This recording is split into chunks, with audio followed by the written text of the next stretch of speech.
হিমাঙ্ক ছাড়ানো তীব্র ঠান্ডায় চরম ভোগান্তিতে পড়েছেন হাজার হাজার মানুষ।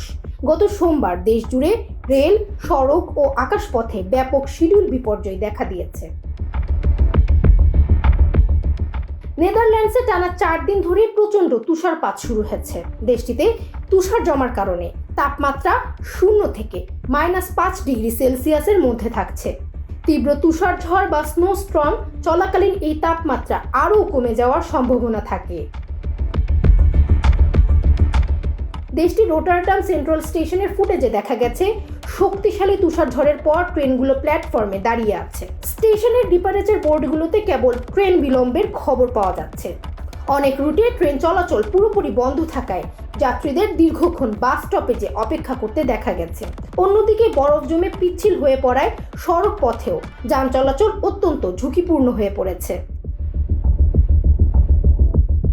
তুষারপাতে সবচেয়ে বেশি ক্ষতিগ্রস্ত হয়েছে অ্যামস্টারডামের শিফল বিমানবন্দর। সোমবার সকালেই প্রায় 500টি ফ্লাইট বাতিল করা হয়েছে। গত শুক্রবার থেকে শুরু হওয়া এই বৈরী আবহাওয়ার কারণে প্রতিদিন শত শত ফ্লাইট বাতিল করতে বাধ্য হচ্ছে কর্তৃপক্ষ। এমনকি বরফ জমার কারণে সাময়িকভাবে নতুন কোনো ফ্লাইট অবতরণও বন্ধ রাখা হয়েছে।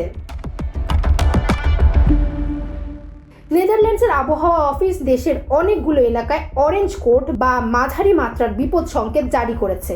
পূর্বাভাসে বলা হয়েছে সপ্তাহ জুড়ে আরও তুষারপাত হতে পারে, যা যাতায়াতের পরিস্থিতিকে আরও বিপজ্জনক করে তুলবে। ফামিহা সুরওয়ার্দী, সময়ের আলো।